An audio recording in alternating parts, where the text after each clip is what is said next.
Hello guys, welcome to AIMS Nursing with Me YouTube channel. AIIMS BSc nursing first round counselling result publish ചെയ്തിട്ടുണ്ട്. ഇന്നലെ വൈകിട്ടാണ് അത് publish ചെയ്തിരിക്കുന്നത്. So aims.exam.ac.in എന്ന സൈറ്റിൽ പോയാൽ നിങ്ങൾക്കത് കിട്ടുന്നതായിരിക്കും.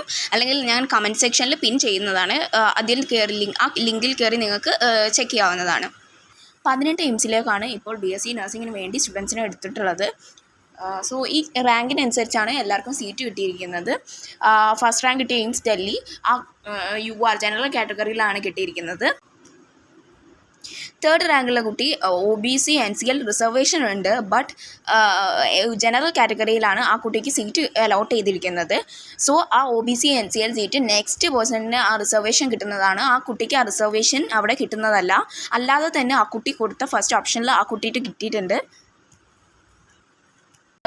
ഫുൾ ജനറൽ സീറ്റ് കഴിഞ്ഞിട്ടാണ് നെക്സ്റ്റ് റിസർവേഷനിലോട്ട് കിടക്കുന്നത്. ഞാൻ ഇതിൻ്റെ മുമ്പത്തെ വീഡിയോയിൽ എക്സ്പ്ലെയിൻ ചെയ്തിട്ടുണ്ട്. ഒരു കുട്ടിക്ക് റിസർവേഷൻ ഉണ്ടെങ്കിൽ ബട്ട് ആ കുട്ടിക്ക് റിസർവേഷൻ കൂടാതെ സീറ്റ് കിട്ടിയാൽ ആ റിസർവേഷൻ ആ കുട്ടിക്ക് യൂസ് ആവുന്നതല്ല. അത് നെക്സ്റ്റ് സ്റ്റുഡൻറ്റിന് വേണ്ടിയിട്ട് അത് നെക്സ്റ്റ് പേഴ്സണിന് കിട്ടുന്നതായിരിക്കും.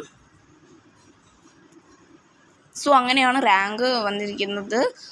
ഫസ്റ്റ് 65 വരെ എയിംസ് ഡൽഹി അലോട്ടായിട്ടുണ്ട് ജനറൽ കാറ്റഗറിയിൽ. അത് കഴിഞ്ഞിട്ടാണ് OBC NCL റിസർവേഷൻ സ്റ്റാർട്ട് ആവുന്നത്. ബാക്കി റാങ്കിന് എയിംസ് ഡൽഹി കിട്ടിയവർക്കൊക്കെ അത് OBC ജനറൽ കാറ്റഗറി ഉണ്ടെങ്കിലും EWS കാറ്റഗറി റിസർവേഷൻ ഉണ്ടെങ്കിലും ആ റിസർവേഷൻ അനുസരിച്ചായിരിക്കും അത് കിട്ടിയത്. NR/NP means NR is not registered and NP is not participated. Registration പങ്കെടുത്തിട്ടില്ല അല്ലെങ്കിൽ ചോയ്സ് ഫില്ലിംഗ് ചെയ്തിട്ടില്ല, ഇതിലേതെങ്കിലും ആയിരിക്കും. ചില സ്ഥലങ്ങളിൽ നമുക്ക് FCNA കാണാം. FCNA means field choice not applicable എന്നാണ്. നമ്മൾ കൊടുത്ത ചോയ്സ് നമ്മളെ റാങ്ക് അനുസരിച്ച് അവിടെ കിട്ടില്ല, ബട്ട് ആ കുട്ടിക്ക് സെക്കൻഡ് കൗൺസിലിങ്ങിന് കിട്ടാൻ ചാൻസ് ഉണ്ട്. ഇപ്പോൾ കിട്ടിയ കുട്ടികൾ ചേർന്നിട്ടില്ല എങ്കിൽ ആ സീറ്റ് ബാക്കിയുള്ള കുട്ടികൾക്ക് കിട്ടുന്നതായിരിക്കും. ദെൻ കട്ട് ഓഫ് വന്നിരിക്കുന്നത് 1143 ആണ് ജനറൽ കാറ്റഗറി സീറ്റ് അലോട്ടഡ് ആയിട്ടുള്ളത്. OBC 1733 and SC 5406 and ST 11025 and EWS 3281 ആണ് വരെയാണ് അലോട്ട് ആയിട്ടുള്ളത്. നമുക്ക് ഇപ്പോൾ കിട്ടിയ എയിംസിൽ നമ്മൾ ഫസ്റ്റ് പോയി ചേർന്നിട്ട് നമുക്ക് സെക്കൻഡ് കൗൺസിലിങ്ങിന് പാർട്ടിസിപ്പേറ്റ് ചെയ്യണമെന്ന് ഓൺലൈനിൽ അക്സെപ്റ്റ് ചെയ്താലാണ് സെക്കൻഡ് കൗൺസിലേക്ക് നമുക്ക് പാർട്ടിസിപ്പേറ്റ് ചെയ്യാൻ പറ്റുക. അല്ലെങ്കിൽ ഫസ്റ്റ് ഓപ്ഷൻ ചൂസ് ചെയ്യാം. നമുക്ക് കിട്ടിയ എയിംസ് അത് മതി എന്നാണെങ്കിൽ ആ ഫസ്റ്റ് ഓപ്ഷൻ ചൂസ് ചെയ്തിട്ട് നമുക്ക് ലോക്ക് ചെയ്യാം. എന്നിട്ട് കിട്ടിയ എയിംസിൽ പോയിട്ട് അഡ്മിഷൻ എടുക്കാം. അഡ്മിഷൻ കഴിഞ്ഞാൽ അവരൊരു ഡേറ്റ് തരും നമുക്ക് മെഡിക്കൽ ടെസ്റ്റിന് വേണ്ടിയിട്ട്. മെഡിക്കൽ ടെസ്റ്റ് എയിംസ് ഡൽഹിക്ക് മാത്രം അത് വേറെ തന്നെ ഒരു ഡേറ്റിലാണ് നടത്തുക. എയിംസ് ഡൽഹിയിൽ ഇവിടെ കൊടുത്തിട്ടുണ്ട്. എയിംസ് ഡൽഹിയിൽ 19/7/2024 that is July 19th 13 to 18 നിങ്ങൾക്ക് പോയി ഡോക്യുമെൻറ്റ്സ് ആയി പോയി അവിടെ ചേരാനുള്ള സമയമാണ്. ആൻഡ് 18th കഴിഞ്ഞ് 19th അവിടെ മെഡിക്കൽ. സോ അതിനനുസരിച്ച് വേണം നമ്മൾ അവിടെ പോയി ചേരാൻ. അത് കഴിഞ്ഞ് 19th നമുക്ക് മെഡിക്കൽ ടെസ്റ്റും ദെൻ ഫീസ് ഇവിടെ കൊടുക്കേണ്ട ഫീസ് 2000 സംതിങ് ഫീസും ദെൻ ഹോസ്റ്റൽ ഫീസ് അങ്ങനത്തെ 1000 rupees, ഡോക്യുമെൻറ്റ്സ് സബ്മിഷൻ ഇതൊക്കെ ചെയ്തിട്ട് ഈ പ്രൊസീജിയേഴ്സൊക്കെ ഉണ്ടാവും.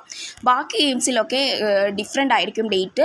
ബട്ട് എയിംസ് ഡൽഹിയിൽ 19th അത് വേറെ തന്നെ കൊടുത്തിട്ടുണ്ട്. എയിംസ് ഡൽഹി കിട്ടിയവർക്ക് പ്രത്യേകം ശ്രദ്ധിച്ച് ഇൻസ്ട്രക്ഷൻസ് വായിക്കേണ്ടതാണ്. ദെൻ നേരത്തെ പറഞ്ഞ പോലെ ഇവിടെ procedure to be followed by candidate കൊടുത്തിട്ടുണ്ട്. ഓപ്ഷൻ 1 and 2 അത് സൈറ്റിൽ ലിങ്ക് ഓപ്പൺ ആവുന്നതായിരിക്കും. ആൻഡ് അപ്പോൾ നിങ്ങൾ ചൂസ് ചെയ്യേണ്ടതാണ്. അത് ഓൺലൈനിൽ നമുക്ക് എപ്പം വേണമെങ്കിലും 13 to 18 ഡേറ്റിൻ്റെ ഉള്ളിൽ എപ്പം വേണമെങ്കിലും നിങ്ങൾക്ക് ഈ ഓൺലൈൻ സബ്മിഷൻ ചെയ്യാവുന്നതാണ്. ആക്സെപ്റ്റഡ് ഓപ്ഷൻ 1 എന്ന് പറയുന്നത് accept allotted seat and do not wish to participate in the further round of seat allocation. അതാണെങ്കിൽ നമുക്ക് കിട്ടിയ സീറ്റ് മതി, ഇനി അലോട്ട്മെൻറ്റിൽ നമുക്ക് പങ്കെടുക്കേണ്ടെന്നുണ്ടെങ്കിൽ ഫസ്റ്റ് ഓപ്ഷനും. ദെൻ സെക്കൻഡ് ഓപ്ഷൻ വരുന്നത് accept allotted seat and want to participate in the second round of the seat allocation. കിട്ടിയ എയിംസിൽ ഇപ്പോൾ ചേർന്നിട്ട് അക്സെപ്റ്റ് ചെയ്യുക, ബട്ട് സെക്കൻഡ് റൗണ്ടിന് പാർട്ടിസിപ്പേറ്റ് ചെയ്യണം. അതാണ് ഓപ്ഷൻ 2 വരുന്നത്. ഇനി സെക്കൻഡ് ഓപ്ഷൻ ചൂസ് ചെയ്താലും നമ്മൾ അവിടെ പോയി ചേരേണ്ടതാണ്. ദെൻ നമുക്ക് നമ്മൾ ഡോക്യുമെൻറ്റ്സ് അവിടെ ഒക്കെ സബ്മിറ്റ് ചെയ്യണം. ഡോക്യുമെൻറ്റ്സ് ഇല്ലയെന്നാണെങ്കിൽ 1 lakh DD കൊടുക്കേണ്ടി വരും. ആൻഡ് ഡോക്യുമെൻറ്റ്സ് സബ്മിറ്റ് ചെയ്ത് പിന്നെ ഈ ഡോക്യുമെൻറ്റ്സ് വാങ്ങാൻ തിരിച്ചു വരേണ്ട ആവശ്യമൊന്നുമില്ല. ദെൻ നിങ്ങളുടെ ഈ ഡോക്യുമെൻറ്റ്സ് ഡയറക്റ്റ്ലി ട്രാൻസ്ഫർ ആവുന്നതായിരിക്കും. ഇപ്പോൾ നെക്സ്റ്റ് കിട്ടുന്ന എയിംസിലേക്ക് ട്രാൻസ്ഫർ ആവുന്നതായിരിക്കും. സോ നിങ്ങൾ ഡയറക്റ്റ് അവിടെ പോയി ചേരേണ്ട ആവശ്യമാണുള്ളത്. അല്ലാതെ തിരിച്ച് ഈ എയിംസിൽ വന്ന് ഡോക്യുമെൻറ്റ്സ് കളക്ട് ചെയ്യേണ്ട ആവശ്യമില്ല. ഇത് ഓഫീസിൽ നിന്ന് ഡയറക്റ്റ് ട്രാൻസ്ഫർ ആയിക്കോളും. ദെൻ നിങ്ങൾക്ക് സെക്കൻഡ് കൗൺസിലിംഗിൽ പാർട്ടിസിപ്പേറ്റ് ചെയ്യണം എന്നുള്ള ഓപ്ഷനാണ് ചൂസ് ചെയ്തതെങ്കിൽ, നിങ്ങൾ ഓപ്ഷൻ കൊടുത്തതിൽ നിങ്ങൾക്ക് ഫോർത്ത് ഓപ്ഷനാണ് ഇപ്പോൾ കിട്ടിയതെങ്കിൽ, നിങ്ങൾക്ക് സെക്കൻഡ് കൗൺസിലിംഗിൽ പാർട്ടിസിപ്പേറ്റ് ചെയ്യണം എന്ന് നിങ്ങൾ കൊടുത്താൽ, നിങ്ങൾക്ക് തേർഡ് ഓപ്ഷനാണ് കിട്ടുന്നതെങ്കിലും നിങ്ങൾ അവിടെ പോയി ചേരേണ്ടതാണ് നിർബന്ധമായും. അത് കഴിഞ്ഞാൽ പിന്നെ ഫസ്റ്റ് കിട്ടിയ എയിംസ് നിങ്ങൾക്ക് കിട്ടുന്നതായിരിക്കില്ല. സീറ്റ് വേറൊരു കുട്ടിക്ക് കിട്ടുന്നതായിരിക്കും. സോ അതും കൂടി ശ്രദ്ധിക്കേണ്ടതാണ്. നിങ്ങളുടെ ഇപ്പോൾ കിട്ടിയ എയിംസിൽ ഒറിജിനൽ ഡോക്യുമെൻറ്റ് സബ്മിറ്റ് ചെയ്തില്ല എങ്കിൽ നിങ്ങൾ 1 lakh DD കൊടുക്കേണ്ടതായി വരും. അപ്പോൾ 1 lakh DD കൊടുക്കുമ്പോൾ അതിൻ്റെ ഒറിജിനൽ ഡോക്യുമെൻറ്റ്സ് സബ്മിറ്റ് ചെയ്യാനുള്ള ഡേറ്റ് എന്ന് പറയുന്നത് 18th July ആണ്. ആ 18th July ഈവനിങ് 5 o'clock മുമ്പ് ഒറിജിനൽ ഡോക്യുമെൻറ്റ്സ് സബ്മിറ്റ് ചെയ്തില്ല എങ്കിൽ നമ്മൾ കൊടുത്ത 1 lakh DD അത് നമുക്ക് നഷ്ടമാവുന്നതായിരിക്കും.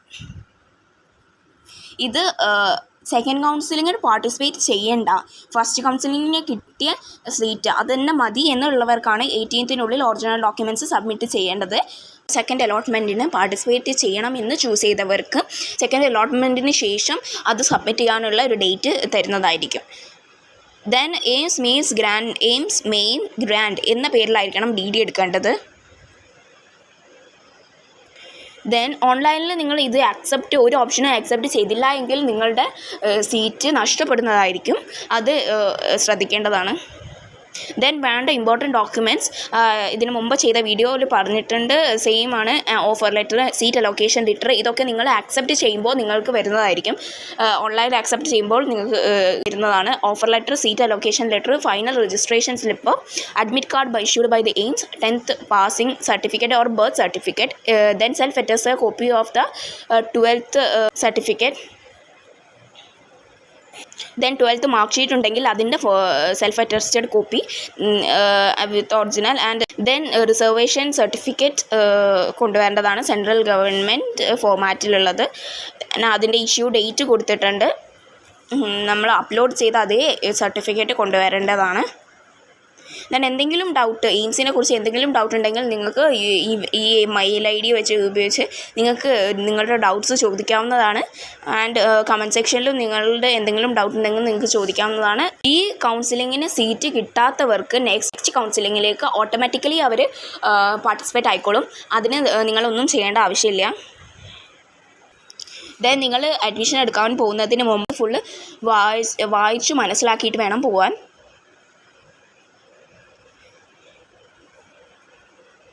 ദെൻ അത്രയേ ഉള്ളൂ ഇതിനെക്കുറിച്ചുള്ള ഇൻഫോർമേഷൻസ്. ഇനി എന്തെങ്കിലും ഡൗട്ട് ഉണ്ടെങ്കിൽ നിങ്ങൾക്ക് കമൻറ്റ് സെക്ഷനിൽ ചോദിക്കാവുന്നതാണ്. Thank you. Like, share, subscribe.